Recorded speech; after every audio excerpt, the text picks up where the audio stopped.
This is a priority transmission. Threadripper's back, not just Pro, and there's a lot we got to talk about.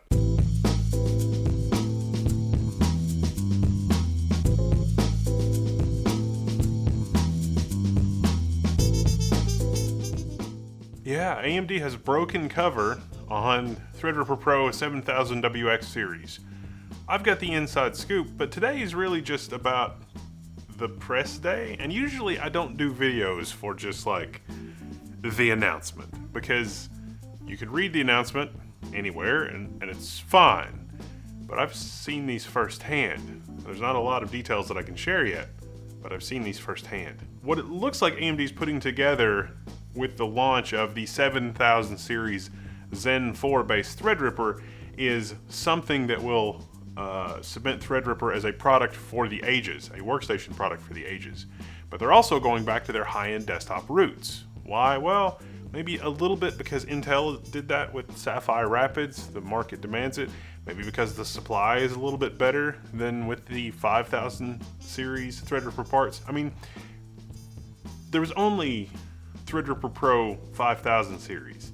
There wasn't Threadripper 5000, which meant that you had to have an expensive motherboard, and the pricing sure got a lot more expensive. If you're doing software and sciences, media and entertainment, design and manufacturing, architecture, engineering, and construction, you probably are aware of Threadripper. And now with AI, when we're talking about inferencing, 40%, 50% of inferencing tasks in AI still done on the CPU, not the GPU. And the CPU can make a lot of sense for other AI tasks.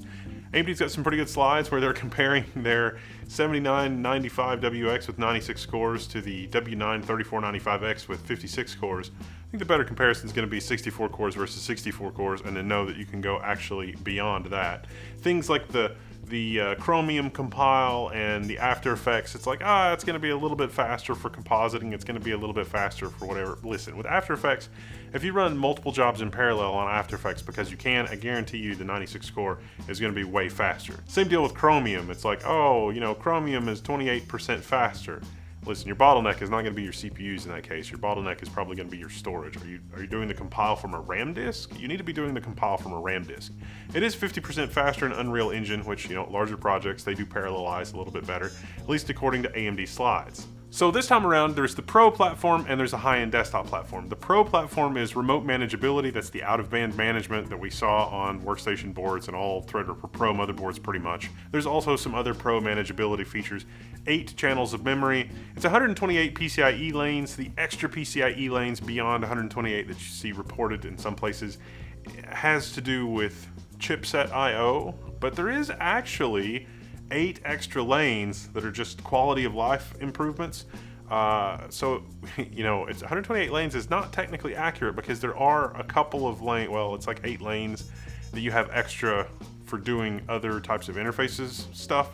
So their thing says 148 to 144 with up to 128 Gen 5 lanes. So that's what's going on there. It's like, these are Gen 5 lanes. Both the Pro and the HEDT platforms support overclocking. I witnessed overclocking. That's all I can say. The other differentiating thing is you can use the Pro processors in the HEDT platform if you're in a weird situation where you need 96 cores but you don't need a lot of memory bandwidth and 4 memory channels will do it for you. You can run 96 cores in the HEDT platform with a Pro processor. Now, there are going to be 3 processors in the non-Pro lineup. The 7980X with 64 cores, the 7970X with 32 cores, and the 7960X with 24 cores. Actually, OEMs are probably also going to have access to a 12-core model that's possibly Pro only. We don't know how that's going to shake out. But this is what's going to be in the retail channel, meaning you can go to Micro Center or some Newegg, somewhere like that, and buy these. The 7970X is what I've got my eyes peeled for. It's going to be a good balance of workstation platform, gaming platform, turbo up to 5.3 gigahertz, 350 watt TDP at the floor. You can have significantly increased power consumption with the overclock, I imagine. Probably. Just saying. AMD provides a graph of performance of the 7980X with the W3495X in its 56 core configuration versus the 64 core, and you see some pretty significant uplift from software sciences, media and entertainment, design and manufacturing, architecture, etc., etc. Can't wait to do my own tests. This is not me doing my own tests or anything like that, but beware, this is coming. High-end desktop. High-end desktop is maybe coming back, maybe something interesting. Both the HEDT and the Pro system are going to registered error correcting memory only, RDIMMs, DDR5. The reason for that is twofold. One, the DDR5 standards now are not physically compatible. In the DDR4 generation with Threadripper Pro, you could use error correcting memory, you could use regular desktop memory, or you could use server memory, registered error correcting memory. That's because they were all physically compatible.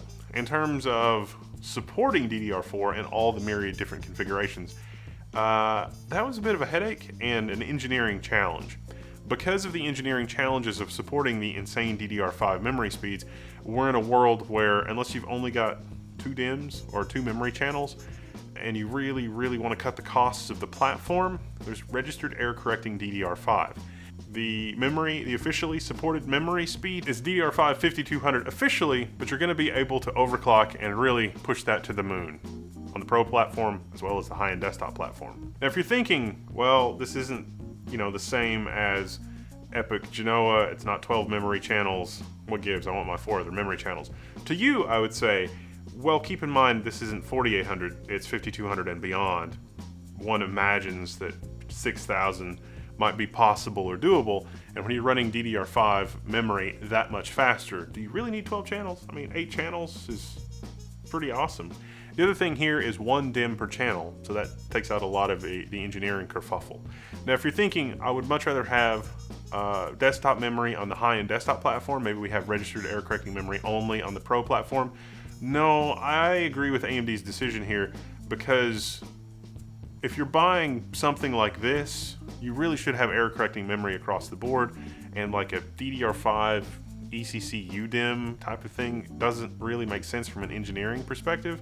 Also, from an engineering perspective, it doesn't really make sense to try to bring up synchronizing 4 or 8 memory channels for non-registered error correcting. Like, the memory companies are doing the work for you to do the engineering to bring up DDR5. They always bring up DDR5 first in a server context, not a desktop context. The desktop context is, can you take this awesome thing that we did for server and just make it work somehow in desktop? And as anybody who has had any DDR5 platform from any company, be it Team Red or Team Blue, that wasn't a lot of fun in the beginning. Whereas server DDR5 and registered error correcting DDR5 has been perfectly reasonable, like actually a good experience to deploy that with 6 or 8 or 12 memory channels. To give you an idea of how they split up the lanes and everything else, take a look at the platform view slide they provided. I always appreciate this level of documentation because it's like, oh, I can see how my lanes work. Now, if only I could get a diagram of how the I/O MMU groups are going to be. Is this going to be the ideal platform for passing through a GPU to a virtual machine? I sure hope so. They also gave us a platform view slide, which gives us a breakdown of how they're going to split it up between Workstation and HEDT, 8 CCDs and 4 channels of DDR5 and 48 lanes of PCIe 5 for HEDT, which doesn't seem unreasonable, especially when we're talking about 24 and 32 core configurations. AMD also threw in a slide for power management. We see you. We know the situation. We know the score on power management. You don't have to remind us. Good job. 73% lower power per core. Oh, they went there. Both the HEDT and Pro processors are going to be available on shelf November 21st. I asked explicitly and said, hey, is it going to be a weird situation where the Pro processors are only available at the big 3 OEMs? And the answer was no. Now, I happen to be in the neighborhood for other reasons, and I got to take a close look at systems from Dell, HP, and Lenovo. Dell and HP are allowing us to show their systems now. No performance, of course. But the Dell system was shockingly quiet, and it's obvious that Dell's put a lot of engineering into this workstation class platform. They opted for a hardware RAID controller, looks like, and we get a pretty smart internal case layout. Also notice the arrangement of the PCIe slots. Pretty interesting stuff. Similarly, the HP workstation looks to be a pretty thoughtful configuration. And again, running configuration, doing stuff. Sights to behold. Again, it's sort of a split slot design, 8 memory channels, obviously a Pro platform. There's a lot you can discern from looking at the pictures here. I don't have any idea about board pricing, board complexity, everything that goes into that. Will we see standard ATX size HEDT boards that are at a reasonable price point? I think it's a different world in 2023 than it was when we saw the launch of the original Threadripper. I really do. Economically, everything. And I think that is, sort of the unfortunate world that we live in. But I am very excited to see the return of HEDT. And I hope that, macroeconomic conditions notwithstanding, that people are able to make that make sense for them. The pro processors in the creative industry, any gains that Intel might have had with the launch of Sapphire Rapids are looking mighty suspect. Well, good. Competition is good. It's good for you. It's good for me. It's good to have a lot of compute able to do things. I'm Wendell, this is Level 1. I'm signing out. You can find me in the Level 1 forums. Oh, I can't wait for this to get here. Woo!